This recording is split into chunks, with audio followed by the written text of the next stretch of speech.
오늘 말씀을 생각하면서 한번 따라하겠습니다. 성도의 특권을 누리고 성도의 의무를 다하겠습니다. 아멘. 사람들은 자신이 누구인가 이 정체성이 분명하지 않으면은 삶의 목적을 잃을 뿐만 아니라 자신과 관련된 모든 것들을 부정적으로 생각하고 또 심지어 저주까지 하게 되는 경우를 볼 수가 있습니다. 그래서 나라에 대해서 부정적으로 생각하려고 하고 이민 가려고 합니다. 또 가정에 대해서도 이 정체성을 가지지 못하게 되면은 부모와 형제들을 미워하게 되고 또 가족들과 잘 교류하지 않으려고 하기도 합니다. 자신에게도 스스로 위축되어서 우울하게 지내거나 삶을 포기해버리는 그런 일들도 있습니다. 그렇기 때문에 우리 나라는 물론 가정과 자신에 대한 분명한 정체성, 내가 누구인지, 내가 왜 이 가정에 또 이 직장에 또 이 나라에 있는가에 대한 분명한 목적의 이 정체성을 가지고 살아야 될 것입니다. 그런데 예수 믿는 사람이 자신의 정체성을 모르고 교회를 다니게 된다면은 자신은 물론 교회 공동체, 더 나아가서는 사회의 지탄의 대상이 될 수가 있는 것입니다. 안타까운 것은 한평생 교회를 다니면서도 성도가 이 땅에 존재하는 이유를 모르고 다니는 사람도 있다라는 것입니다. 그래서 하나님께서는 개탄하시면서 구약의 호세아 선지자를 통해서 이렇게 말씀하십니다. 호세아서 4장 6절 말씀에 내 백성이 지식이 없음으로 망하는도다. 내가 지식을 버렸으니 나도 너를 버려 내 제사장이 되지 못하게 할 것이요. 내가 내 하나님의 율법을 잊었으니 나도 내 자녀들을 잊어버리리라. 하나님을 알고자 하는 그런 지식, 이것이 곧 자신의 신앙의 정체성일진데 그것을 하나님을 잊어버리고 하나님에 대한 지식을 알지 못하기 때문에 하나님을 떠나는 경우에 대해서 하나님은 마음에 아파하시고 한탄하신 것입니다. 그렇기 때문에 호세아 선지자는 호세아 4장 6절에 이것을 깨닫고 이야기하고 있습니다. 그러므로 우리가 여호와를 알자, 힘써 여호와를 알자. 그의 나타나심은 새벽빛같이 어김없나니 비와 같이 땅을 적시는 늦은 비와 같이 우리에게 임하시리라 그랬습니다. 우리는 우리 자신과 우리의 삶의 목적을 분명히 깨닫기 위해서 하나님 알기를 노력해야 된다는 것입니다. 하나님 알기를 힘쓰는 사람에게는 분명히 새벽빛처럼 또는 땅을 적시는 늦은 빛처럼 조금 더딜지라도 반드시 하나님은 우리에게 그것을 깨우치게 하실 것이다 라는 것이죠. 본문 히브리서는 초대교회가 배경인데요, 초대교회는 황제 숭배와 우상 숭배 위협 등 핍박과 박해로부터 예배나 모임 자체가 제대로 모이지 못하는 그런 위협적인 상황이었습니다. 매일같이 순교자가 나오는 그런 생명의 위협 속에서 점차적으로 성도들은 처음보다는 그 신앙에 대한 열기가 식어가고 모이기를 피하고 자신과 가족의 안전을 도모하기 시작했습니다. 그래서 오늘 말씀에서는 성도들의 특권이 무엇이며 그 의무가 무엇인가에 대해서 성도의 정체성을 바르게 할 것을 말씀하고 있습니다. 특히 오늘날 코로나 시대에 우리가 성도로서 가져야 될 특권과 의무를 잘 깨닫고 있다면은 비록 코로나의 환난 중일지라도 여러 가지 삶의 어려운 중일지라도 믿음으로 잘 이겨낼 수가 있을 것입니다. 먼저 우리 그리스도인들의 특권입니다. 첫 번째로 예수님의 피로 용서함 받고 지성소로 들어갈 수 있는 특권이 우리에게 있다라는 것입니다. 지성소 한번 사진을 한번 볼까요? 이 성막 안에 이제 구약의 성전이 생기기 전에 성막인데요. 성막 안에 하나님의 예배당 그 안이 다시 있었고 그 안쪽에 이 언약궤가 있는 그곳이 바로 지성소입니다. 언약궤 발견했어요? 예. 언약궤 안쪽에 있는 그곳이 지성소인데요. 이 지성소는 대제사장만이 1년에 한 번 대속제일에 하나님께 들어갈 수 있는 장소입니다. 이 지성소를 가로막고 있는 휘장 너머로는 아무나 들어갈 수 없습니다. 이곳은 대제사장만, 그것도 1년에 한 차례만 들어갔는데요. 또한 향을 가득 피워 놓아서 그 연기 때문에 앞이 거의 안 보이게 하고서 또 흠없는 수송아지의 피, 즉 대속의 죽음을 당한 수송아지의 피 없이는 이 속죄소, 이 지성소에 들어갈 수가 없었습니다. 왜냐하면은 죄인인 인간이 하나님 앞에 서면 반드시 심판을 받고 죽게 되기 때문입니다. 그 지성소는 하나님께서 임재하시는 곳이기 때문에 죄인이 들어가면 반드시 죽게 된다는 거예요. 그래서 지성소에 들어가는 그것은 대제사장조차도 굉장히 두려움이 있고 담력을 가지고 있어야 되는 거예요. 그래서 1년에 한 번 자기와 백성들의 죄를 용서함 받는 대속제일에 한 번 들어가는 그날이 이 대제사장도 굉장히 떨리는 날입니다. 에봇이라는 옷을 입었는데요. 이 에봇이라는 옷을 대제사장이 방울이 다 달렸어요. 방울 소리가 나면은 대제사장이 그 지성소에서 하나님 앞에 속죄하는 제사를 드리고 있다라는 그런 표시로 되는데, 만약에 방울 소리가 나지 않는다면은 대제사장이 그 밧줄로 이렇게 연결되어 있기 때문에 죽음으로 끌려 나와야 되는 거예요. 그만큼 이 지성소에 들어간다는 것은 아무나 들어가지 못하는 것이고, 하나님께 만나는 것은 꼭 바로 하나님께서 그곳에 수송아지의 피, 거기서 하나님의 임재하시는 언약궤의 뚜껑, 그것을 시온좌라 그래요. 시온좌 위에 피를 뿌리고 그러면서 죄사함을 받는 그런 과정을 겪었던 것입니다. 그런데 이제는 예수님께서 우리 죄를 대신하여서 십자가에 돌아가심으로, 성소의 휘장이 찢어짐으로 바로 하나님께 들어갈 수 있는 특권이 우리에게 주어지게 된 것입니다. 할렐루야. 오늘 19절 말씀, 그것이 이 말씀인데요. 그러므로 형제들아, 우리가 예수의 피를 힘입어 성소에 들어갈 담력을 얻었나니. 이제 이 말씀이 이해가 되잖아요. 이 내용을 잘 모르면은 왜 우리가 하나님의 성소에 들어가는데 담력을 가져야 되느냐 하는데, 이제는 당당하게 담력을 가지고 하나님의 성전에 들어갈 수 있는 특권이 우리에게 주어지게 된 것이다라는 거죠. 예수님께서 십자가에 돌아가실 때에 다 이루었다라고 크게 외쳤을 때에 어떤 일이 이 성전에서 벌어졌습니까? 성전의 휘장이 위에서부터 아래로 쫙 이렇게 찢어지게 되었습니다. 그래서 마가복음 15장 37절 37절 말씀에 예수께서 큰 소리를 지르시고 운명하시다. 이에 성소 휘장이 위로부터 아래까지 찢어져 둘이 되니라, 이렇게 말씀합니다. 이 성소 휘장은요, 여러분, 카페트 종류입니다. 그 중에서도 아주 공교하게 이게 짠 것입니다.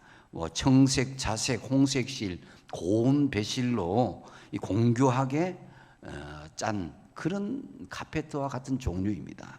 이 휘장은 말 4마리가 사방에서 이 끌어당겨도 안 찢어지는 그런 튼튼한 것인데, 주님께서 다 이루었다 십자가에서 외치는 순간에 땅의 지성소를 가로막고 있던 이 휘장이 위로부터 아래로까지 쫙 찢어졌다는 거예요. 그래서 오늘 본문 20절을 보시면요, 20절을 한번 읽어보겠습니다. 시작. 그 길은 우리를 위하여 휘장 가운데로 열어놓으신 새로운 살 길이요, 휘장은 곧 그의 육체니라. 아멘. 구약의 제사는 대제사장조차도 수송아지의 피를 가지고 겨우 담력을 얻어서 1년에 한 번 지성소에 들어갈 수가 있었는데, 그런 것이 이제 예수님의 희생제사로 말미암아서 그 죄를 다 없이하여 주신 것이에요. 우리 주님께서 우리 죄를 다 없애하여 주신 그 사역에 힘입어서 우리는 지성소, 즉 하나님의 보좌 앞에 거리낌 없이 담대하게 나아갈 수 있는 용기, 이 특권을 얻게 된 것이다라는 거죠. 자, 그런데 여러분, 우리가 이 큰 특권을 얻었는데 문제는 그 다음입니다.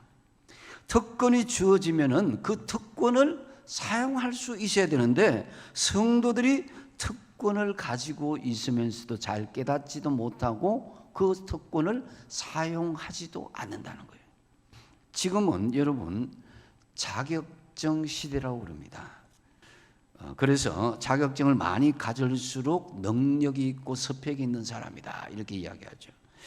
하지만 중요한 것은 무슨 자격증을 가졌느냐, 이것보다도 중요한 것이 뭐냐면 그 자격증을 얼마나 활용하느냐, 이거의 문제입니다. 자격증을 가지기만 하면 뭡니까? 그것을 사용해야 되죠. 솔직히 말해서 그 자격증이 나에게 무슨 도움이 돼야 되고, 그 자격증이 막말로 나한테 돈이 좀 돼야 되는 거 아닙니까? 그저 지갑이나 장롱에서 조용히 잠만 자는 자격증은 아무런 소용이 없는 것입니다. 그래서 중요한 것은 자격증은 100% 활용해야 한다는 거죠.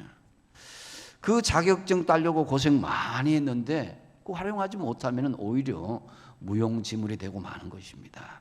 여러분, 우리는 분명히 예수를 믿어서 하나님 앞에 갈 수 있는 하나님의 자녀된 특권을 가지게 된 줄로 믿으시기 바랍니다. 요한복음 1장 12절에는 어떻게 이야기합니까? 하나님의 자녀되는 권세를 가졌다고 그랬습니다.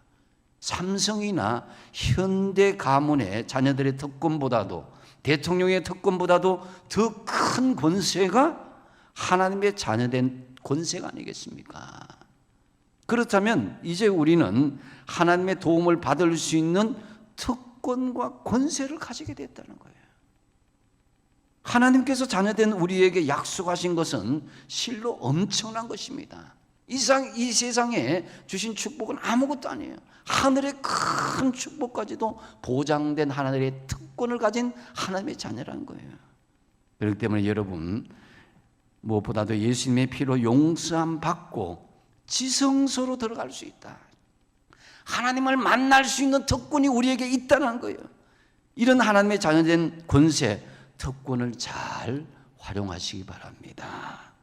그 다음에 오늘 본문 두 번째로 보면은 몸과 마음의 뿌림을 받은 특권이 있음을 볼 수가 있습니다. 22절 상반절에 보니까 우리가 마음의 뿌림을 받아 악한 양심으로부터 벗어나고 몸은 맑은 물로 씻음을 받았다고 그랬습니다.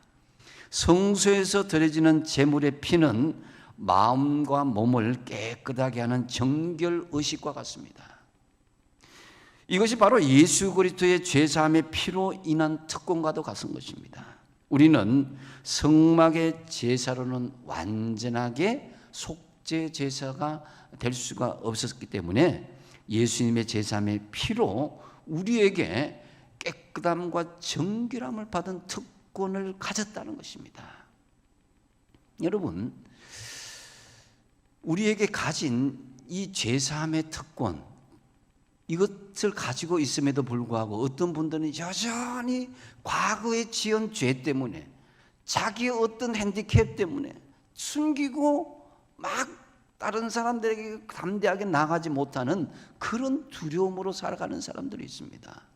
물론 그 죄에 대한 책임의식은 가져야겠지만은, 그러나 죄의식에 대해서는 확실히 깨끗하게 씻겨졌음을 믿으시기 바랍니다. 제가 어릴 때, 중학교 때, 그때 저도 이제 믿는 그 외가 쪽에 어떤 장로님 계셨어요. 이 장로님이 저희 가정에 참 참 안 좋은 일로 이 물질적인 많은 피해를 끼쳤는데 그분이 어느 기도원에 갔다 오더만 나는 하나님 앞에 용서함을 받았다, 이제 깨끗하다 이렇게 말씀하는데, 근데 그 돈에 대한 책임도 안 지고 깨끗하게 한다는 것은 문제가 있는 거죠. 그래서 책임은 가지되 중요한 것은 몸과 마음에 대한 정결하는 그런 모습들은 우리에게 나타나야 된다는 거예요. 근데 사탄은 끊임없이 우리에게 어떻게 하냐? 정죄합니다. 너 옛날에 그 죄를 지었잖아. 너 그 끔찍한 죄를 지으면서 어떻게 네가 그런 일을 할 수 있단 말이냐? 참수합니다. 그러나 거기에서 우리는 예수 그리스도로 인한 용서함의 특권을 받았음을 믿고 예수 이름으로 단호하게 물리치는 저와 여러분 되시기 바랍니다. 여전히 죄책감과 죄의식으로 두려워하고 우리 자신들이 벌벌벌 떤다면 그 인생은 끊임없이 과거의 그 죄의식 가운데 남아있게 될 거 말 것입니다. 그래서 우리는 자격이 없지만 대제사장이신 예수님 덕분에 몸과 마음의 죄사함을 받은 자격이 가지게 되었다라는 그런 특권을 누리시게 되길 바랍니다. 그 다음에 세 번째로 또 다른 특권이 뭐냐면은 하나님께 언제든지 나아갈 수 있는 특권이 있다는 거예요. 22절 하반절에 참 마음과 온전한 믿음으로 하나님께 나아가자 그랬습니다. 이전에 제가 서울과 천안에 이렇게 사역할 때에 이 공연 티켓을 선물을 받을 때가 참 많았습니다. 무슨 오케스트라나 아니면 뮤지컬 같은 그런 티켓인데요, 제 수준에 맞지 않는 참 굉장한 그런 공연들이었습니다. 근데 한편으로 안타까운 것이 그 티켓을 받아놓고 가지 못할 때가 생각보다 많았습니다. 현장에 가면은 정말 좋은 체험도 하고 감동도 받고 즐거운 힐링 시간이 될 텐데 그 귀한 공연을 가보지도 못하고 죄송하게도 그 티켓을 무용지물로 만들어 버릴 때가 있었습니다. 그런 문화생활을 시간 핑계, 사역될 핑계로 가지 못할 그런 때가 있었는데요. 그런데 제가 진짜 드리고 싶은 말씀이 뭐냐면은 그런 공연의 문제가 아니라 이것이 신앙의 문제라면 진짜 큰 문제인 거예요. 하나님은 우리에게 예수 그리스도라는 티켓을 주시고 이 티켓을 가지고 오면 우리를 만나주시고 우리의 필요를 채워주신다고 특권을 주셨어요. 할렐루야. 완전 공짜로 평생 자유 이용권을 주셨는데 우리는 먹고 사는데 바빠서 그 티켓을 잘 활용하지 못하고 있다는 거예요. 시간 핑계로, 모임 핑계로, 자식 핑계로, 사업 핑계로, 요즘은 코로나 핑계로 그렇게 하나님을 만날 수 있는 기회를 놓치고 있다는 거예요. 이것은 어떤 문화 행사, 공연장에 가는 문제와는 전혀 다른 거예요. 세상 공연장에 가도 분명히 좋은 것이 있는데 하물며 하나님께 나아가고 만나면 얼마나 좋은 것이 준비되어 있을까 이 생각을 해봐야 돼요. 문제는 내 자신입니다. 내 자신이 우선순위를 하나님께 나아가는 것보다는 세상으로 가는 것을 더 좋아하기 때문이 아닌가 여겨집니다. 그래서 티켓을, 이 권세를 잘 활용할 수 있어야 됩니다. 분명 하나님은 우리에게 방법을 오늘 주셨는데 그것은 참 마음과 온전한 믿음으로 하나님께 나아가자는 거예요. 참 마음이란 것은 하나님 앞에 순전하고 진실한 모습이고, 온전한 믿음이란 것은 하나님께서 우리에게 속죄함을 주신 이 확신을 가지고 나아간다는 거예요. 그리고 하나님께 나아갈 수 있는 특권의 통로는 바로 기도와 말씀과 찬송과 예배의 티켓을 부지런히 이용하는 겁니다. 우리는 코로나 중에 특히 하나님의 티켓이 많이 발부된 것을 느끼지 않습니까? 그동안 평범한 일상들이 요동치면서 개인은 물론 가정과 국가, 세계가 큰 어려움을 닥치고 있습니다. 이런 요인은 곧 하나님께서 우리에게 주신 특권을 티켓 발매하고 있는 것과 같습니다. 더 기도하는 특권을 사용하시기 바랍니다. 말씀을 더 가까이 하는 특권을 사용하시기 바랍니다. 예배와 찬송의 특권을 많이 사용하셔서 하나님과 더 깊이 교제하게 되시길 바랍니다. 할렐루야. 그러면은 여러분, 우리에게 특권이 있다면 또 뭐가 있어야 돼요? 의무가 있어야 됩니다. 우리가 권세가 있고 특권이 있으면 우리가 실행해야 될, 책임져야 될 의무도 다르게 되는 것입니다. 국민의 의무가 있고 국민의 특권이 있잖아요. 그래서 먼저 첫 번째로 견고한 소망을 굳게 잡고 나가야 된다는 거예요. 오늘 보면 23절 말씀에 또 약속하신 이는 미쁘시니 이만은 신실하시니 우리가 믿는 도리의 소망을 움직이지 말며 굳게 잡으라 그랬습니다. 우리가 믿는 도리, 이 도리라는 것은 진리입니다. 하나님의 진리의 말씀, 이 소망을 움직이지 말고 굳게 잡고 나가라는 거예요. 성도는 이 하나님께서 예수님을 통하여서 약속하신 구원의 성취를 의심치 말고 구원의 확신을 가지고 소망을 가지고 나가야 된다는 거예요. 돈을 잡아도, 쾌락을 붙잡아도, 명예를 붙잡아도, 권력을 붙잡아도 다 안개와 같이 사라질 때가 옵니다. 우리의 소망이 무엇입니까? 하늘나라 천국인 줄로 믿습니다. 진리의 복음을 믿는 믿음으로 우리에게 천국에 갈 소망이 있는데 이 천국에 갈 소망이 흔들리지 않고 움직이지 말고 굳게 잡으라는 것입니다. 이것만 있다면은 세상에 어떤 것도 우리를 흔들 수 없다는 거예요. 이것에 대해서 구체적으로 사도 바울이 선포하고 있는 말씀인데요. 그것이 고린도전서 15장 55절에서 57절 말씀에 사망과 너의 승리가 어디 있느냐? 사망아 내가 쏘는 것이 어디 있느냐? 사망에 쏘는 것은 죄요 죄의 권능은 율법이라. 우리 주 예수 그리스도로 말미암아 우리에게 승리를 주시는 하나님께 감사한다고 그랬습니다. 할렐루야. 사도 바울은 사망의 그런 두려움이 이전에 있었습니다. 죽음에 대한 두려움, 죄에 대한 그런 두려움이 있었지만은 이제 예수 그리스도 안에서 확신하게 내가 소망을 가지고 승리를 거두게 됐다. 이것을 선포하는 거예요. 하나님을 찾되 여러분 절대 소망을 잃지 마시길 바랍니다. 사탄 마귀는 틈만 나면 우는 사자와 같이 삼킬 자를 찾는다고 그랬어요. 사단이 가장 잘 쓰는 방법은 원망과 불평, 절망이라는 그런 방법입니다. 할 수 없다, 나는 못한다, 이제는 포기한다, 어쩔 수 없다, 이런 거죠. 그래서 우리로 하여금 소망을 잃고 낙심하도록 하는 거예요. 하지만 우리는 천국에 갈 하나님의 자녀예요. 이 땅에서 영원히 머물 사람들이 아닙니다.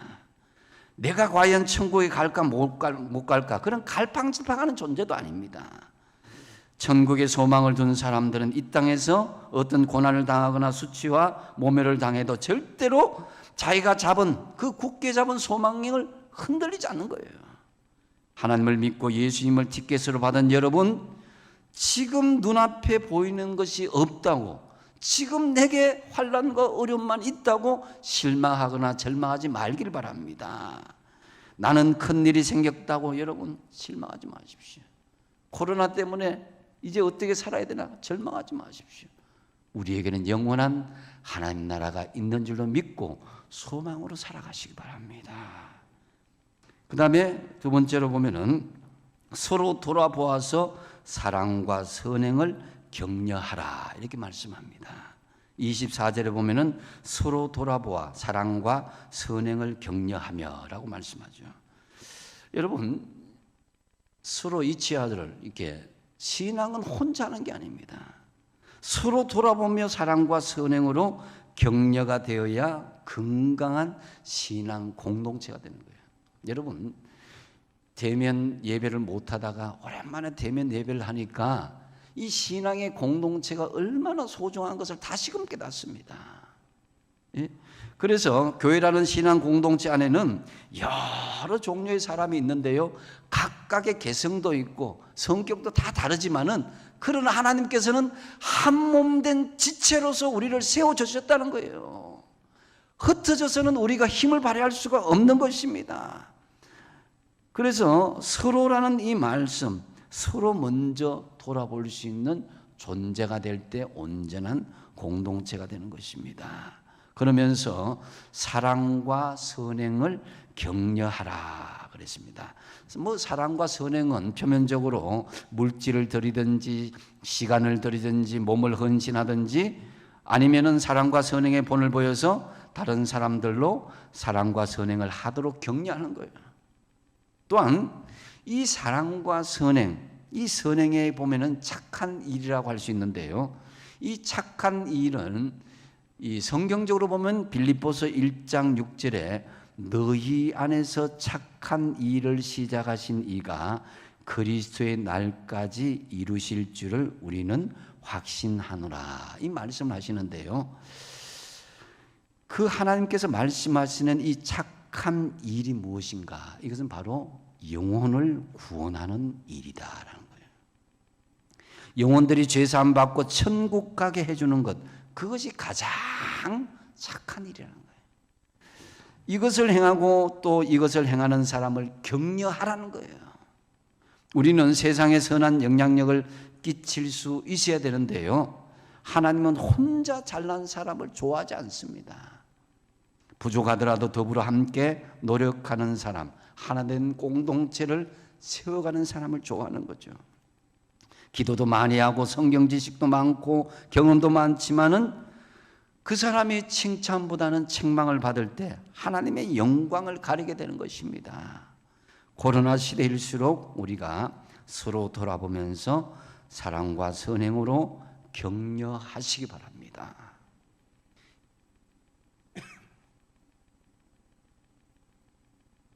그리고 세 번째로 모이기를 힘쓰라라고 말씀합니다. 25절을 같이 한번 읽어보겠습니다. 25절 시작. 모이기를 피하는 어떤 사람들의 습관과 같이 하지 말고 오직 권하여 그날이 가까움을 볼수록 더욱 그리하자. 아멘. 이 모인다고 하는 것은 하나님 앞에서 모여 생활한다는 것을 말하는 거죠. 하나님 앞에 모여서 예배드리고 성도의 교제를 나누고 힘써 함께 섬기는 것을 이야기하는 거예요. 그런데 요즘 코로나 때문에 이 모이는 것이 현저하게 줄어들었습니다. 코로나가 핑계가 되어서는 안 되는데요. 그날이 뭐냐면은 주님이 오시는 날이 가까울수록 더욱 모이기를 피하는 세상 사람들의 습관. 세상 사람들은 우리 믿음의 사람들이 모이는 것을 이해하지 못합니다. 그러나 우리 믿음의 사람들은 모이는 사람들의 그런 믿음의 공동체가 되어야 비로 힘을 발할 수 있는데 그런 세상 사람들의 습관 같이 하지 말고 서로 권하여서 모이기를 힘쓰라라고 말씀합니다. 그래서 여러분 사실 세상은 재미는 있죠. 문화생활과 각종 모임으로 인해서 그렇게 하다 보면은 참 거기에 빠져들어서 TV나 영화 이렇게 보면은 그 다음은 어떻게 될까? 그 사람은 어떨까? 노래 프로그램도 있는데 그 사람 노래 잘하더라. 이렇게 빠지고 보면은 하다 보면은 하나님과의 관계가 멀어지는 것을 볼 수가 있습니다. 하나님의 공동체도 멀어지는 것을 볼 수가 있습니다. 이래서 영적인 교만과 태만에서 우리는 특히 이 코로나 시대는 경계할 수 있어야 될 것입니다. 그래서 예배는 인간이 하나님께 할 수 있는 가장 고귀하고 경건한 그런 행위이고 가치 있는 그런 모습이 바로 예배인 것입니다. 우리는 예배를 통해서 하나님을 만나야 됩니다. 예배를 통해서 말씀을 듣고 또 위로를 받고 안식을 누리고 영혼의 회복을 가질 수 있어야 되는데요. 구원받은 성도들이 할 수 있는 대로 모이는 일에 힘써서 아름다운 공동체를 세워나가야 되는 거예요. 왜냐하면 그리스도인들은 그리스도 안에서 각양의 재능을 가진 자들이기 때문에 하나로 그것이 모아질 때에 힘을 발휘할 수가 있습니다. 고린도전서 12장 27절 말씀에 너희는 그리스도의 몸이요 지체의 각 부분이다 그랬습니다. 그리스도의 몸이란 거예요. 우리 교회의 머리는 그리스도고 우리는 몸이라는 것입니다. 눈이 하나로 능력을 발휘하고 손이 하나 자체로 능력을 발휘할 수 없습니다. 손과 눈과 코와 귀 모든 몸 지체가 다 하나가 되었을 때에 그 능력을 발휘할 수 있게 된다는 것입니다. 그래서 우리 주님은 모이는 일에 힘쓰라 이렇게 말씀하시는 거죠. 그래서 어느 누구 하나가 잘난 것이 아니라 서로 모아서 하나가 될 때에 온전한 능력을 발휘할 수 있다는 것입니다. 모여서 힘을 합하여 하나님이 원하는 것을 만들어 나갈 때에 하나님께서 우리를 보고 기뻐하시고 이것이 곧 성도가 가져야 될 중요한 의무가 모여야 되는 것이다라는 거죠. 이제 앞으로 예배가 회복될 것입니다. 그동안 우리는 코로나로 개인 예배를 많이 드렸는데요. 이제 공적인 예배, 공적인 모임도 힘써야 할 때입니다. 초대교회는 한 곳에 모여 기도했다가 성령을 받고 한 곳에 모였다가 세상 밖으로 하나님의 말씀을 선포했습니다. 전파했습니다. 그렇기 때문에 한 곳에 영적으로 모였을 때 성령의 역사를 깊이 체험하면서 각각의 그런 삶의 처소에서 하나님의 능력을 발휘할 수가 있게 되는 것입니다. 그래서 여러분 세상 사람들처럼 모이기를 피하는 습관을 버리고 더 모이기를 힘쓰는 성도의 의무를 다하시기 바랍니다. 이제 말씀을 맺습니다. 성도들에게는 특권이 있다고 그랬습니다. 그죠? 죄사함의 특권, 하나님의 자녀된 특권, 언제든지 하나님께 나아갈 수 있는 그런 특권들이 있습니다. 장롱 속에 있는 그런 자격증, 장롱 속에 있는 금송아지도 무의미합니다. 그것을 활용할 수 있어야 됩니다. 여러분에는 어마어마한 하늘의 특권이 있는 것입니다. 그리고 특권이 있다면 뭐가 있다고요? 의무가 있다고 그랬죠. 성도의 의무 첫 번째는 뭐라고요? 견고한 소망을 굳게 잡으라. 견고한 소망이 이 땅의 소망이 아니라 하늘의 소망이라는 거예요. 우리는 하늘의 구원받은 백성으로 천국 들어갈 백성이다라는 거예요. 그 다음 두 번째 뭡니까? 서로 돌아보아서 사랑과 선행을 격려하라는 거예요. 신앙생활은 혼자 하는 것이 아니라 서로 돌아보면서 해야 되는데 그 사랑과 선행을 행하고 그것을 격려할 수 있어야 된다. 그리고 세 번째는 뭐라고요? 모이기를 힘쓰라는 거예요. 모이기를 피하려 하는 사람들, 세상 사람들처럼 따라가지 말고 가급적 더 많이 모이기를 힘써야 되는 거예요. 사탄 마귀가 이걸 제일 싫어하는 거예요. 역설적으로 이야기하면 하나님이 제일 기뻐하는 것이 모여서 하나님 앞에 정말 하나님의 그 의무를 다할 때 하나님 기뻐하시는 거예요. 참으로 성도의 특권을 잘 누리는 동시에 성도의 의무를 잘 이행하셔서 이 코로나 시대에 신실한 주님의 자녀들로 굳건하게 살아가시는 저와 여러분 되시기 바랍니다. 기도하겠습니다. 아버지 하나님 감사합니다. 저희들 그동안 참으로 비대면으로 인터넷으로 여러 가지 상황으로 개인 가정 예배로 드리다가 이렇게 대면 예배를 허락하여 주심을 감사합니다. 오늘 주신 말씀 성도의 특권과 의무에 대해서 이제는 다시금 깨달아서 결단합니다. 구원받아서 하나님의 자녀답게 하나님과 늘 교제의 특권을 누리는 동시에 천국의 소망을 굳게 잡고 서로 사랑과 선행으로 격려하며 모이기를 힘쓰는 성도의 의무를 다하는 우리 모두가 다 되게 하여 주시옵소서. 예수님의 이름으로 기도하옵나이다. 아멘.